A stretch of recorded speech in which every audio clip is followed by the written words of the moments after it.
brightly shining. It is the night of our dear Savior's birth. You know, if you have a dog and you want the dog to look at something, a stick or a ball that you want it to fetch, you point to the object, and what happens is the dog stares at your finger, not at the object you want it to see. We often do a similar thing when it comes to the Christmas story. We focus on some of the details and we lose the bigger picture. So we can focus on the manger, which is an important detail in the story, or as on today's feast, we can focus on the star. And over the centuries, people have argued back and forth about the star, whether it was a real star, whether it was a metaphor, and on and on and on. But if you'd like to learn more about that star, finally have figured it all out. It's taken us 2,000 years, but the truth of the matter, what its meaning is, you go to bethlehemstar.net. It's a wonderful read on exactly what the Magi saw. Matthew tells us when the Magi arrived in Jerusalem, they went to King Herod and they asked a simple question: where is the newborn king? And Herod, as you know, considered himself king of the Jews. And so Matthew tells us Herod and all of Jerusalem were deeply troubled. This was very explosive news that the Magi conveyed to Herod. And it was probably the most politically incorrect thing they could have said to Herod, because it stirred up Herod's paranoia, and we know that soon after he would send his troops to Bethlehem to slaughter all the young boys in that city. And so I think we should start by asking ourselves, who exactly are these Magi, and how did they get such information concerning the Messiah of Israel? And why did they make such a long and perilous journey to worship this Jewish child? In order to answer that, we have to go back to the Old Testament, specifically to the book of the prophet Daniel. And in chapter 2, we read that the king, who was Nebuchadnezzar, remember this period was when the Jews had been exiled to Babylon and the house of Judah had fallen. The king, Nebuchadnezzar, gave orders to call in the magicians, the conjurers, the sorcerers, and the Chaldeans to tell the king his dream.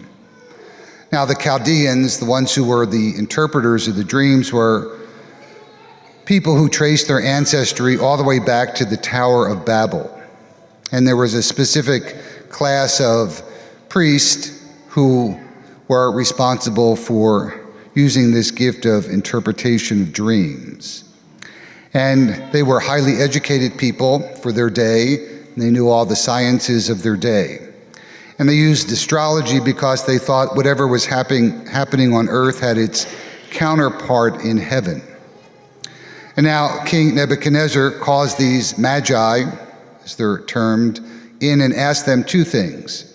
He tells them first to tell him what dream he just had, and then to tell him the interpretation of that dream. Well, the Magi were a bit perplexed because no king had ever asked them to tell him the dream that he had just dreamt. And so they were discussing among themselves how to do this, and he realizes that they are kind of biding time. And so he says to them, look, either tell me what I just dreamt and its meaning, or off with your heads and your homes will be reduced to a pile of dung. And so they bring in a young Jewish boy by the name of Daniel. And Daniel had been taken captive with the rest of the Jews into Babylon. And Daniel tells him exactly what he dreamt and the meaning of the dream. And this is one of the foundational prophecies of the Old Testament, one that came to fulfillment over the course of several hundred years, and its final part, we're still waiting for it to be fulfilled. And so that's probably how these Magi got information about the Jewish scriptures.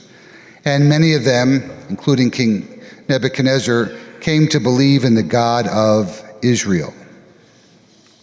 And just to note that the Chaldeans, their descendants today live in Iraq. And at the end of the month, we'll be welcoming many of them, many who have come to our country as refugees, the Chaldean Catholics, and so trying to support them and understand their plight. So the Magi have a certain knowledge of the Jewish scriptures, but it's obviously incomplete because Daniel had lived 400 years before the birth of Christ. And so they knew certain things, that a Messiah would be born and that a star would announce his coming. And Daniel even told them precisely how many days it would be until the birth of the Messiah. And it's written, as Daniel prophesied, 100,730, 880 days. We usually call that 65 weeks of years. And that was the date, Daniel said, from the time the Jews were freed from Babylon to the birth and the coming of the Messiah. And that's almost to the date exactly when Jesus was born. And so the Magi used this knowledge that they had, but they also used their own talents and their own intellects to begin the search for this newborn king. So they kept their eye on the sky, awaiting the rising of this star, and they kept count of the days that Daniel had given to them. And in many ways, the Magi represent the best spiritual aspirations of the human race from ancient times to modern day. The Magi are good symbols of those who journey on a spiritual quest, those who know that finding what they seek can often be a long and time-consuming and energy-consuming road. And so they use their abilities to search, and we are told once they get to Jerusalem, their search comes to a standstill. They can proceed no further. Naturally, they went to Jerusalem thinking that would be the place where the King of the Jews would be born. And they quickly find out that's not the case. And so, in order for the Magi to move any further, as we're told, they have to consult Israel's religious teachers. In other words, they needed to be enlightened by the revelation that had come to Israel from God contained in the scriptures. Their human reason took them far, quite far, but only so far. And now they get the full story, the full picture, by the light of revelation. And that's really exactly what the Bible teaches and Christianity teaches, that human reason coupled with the light of faith gives us a complete picture of what's going on, of who we are and where we are going. And so the Magi ask a simple question: where is this newborn king? Matthew tells us Herod consults with the Jewish scholars of the scriptures, and only then can the Magi continue their journey. What Matthew is telling us, in the other Gospels as well, if you want to find the true and living God, then you have to finally go through Israel's revelation. Now, this might not always sit well in our very pluralistic culture, where every God is the same and every religion is almost seen as the same and valid, and every choice should be tolerated. But this is what our feast day is telling us. Sure, the Magi represent the best of all human traditions that search for God. But every one of those traditions ultimately and finally has to pass by the way of the God of the Bible in order to find ultimate fulfillment. And the reason is this: because our God is ultimately more of a seeker than we are. He ultimately is the one who searches us out. I think that's one of the reasons we like the Christmas story so much, because it's God who comes to Mary. It's God who comes to Joseph and Elijah and Zechariah and Elizabeth. It's God who comes to the shepherds.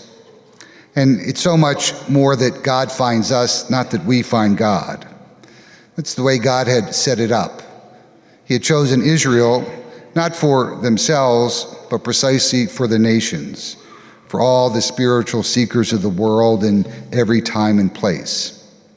So it does no good to reduce Israel just to one nation among many, or to reduce the revelation given to them and contained in the scriptures to yet one more spiritual path among many other spiritual paths. This path and this path alone is God seeking us on his own terms, after his own heart, and after his own way. The wise men, once they get the information, they go. They go and they find the living God of Israel. And they offer him, we're told, their gifts, very expensive gifts, a fortune that they give to Mary and Joseph. And as we know, after this, Mary and Joseph will flee to Egypt. And so God had anticipated their needs even before they knew them, which is so often the case with us, the way God works in our own lives. So I think the story today is telling us to investigate and to explore our spiritual journey in its fullness, but to know that finally the journey will fall short unless we go through the God of the Bible. Because it's only through the child lying in the manger that we find the ultimate fulfillment of our hopes, the ultimate fulfillment of our spiritual seeking. It's the child who reveals to us the face of love, who is the God who discloses himself to us. So listen carefully to what Matthew is saying and what it means that this child is Messiah, Son of God, King of the Jews. And come to him by whatever route you can and bring with you the best of gifts that you can find.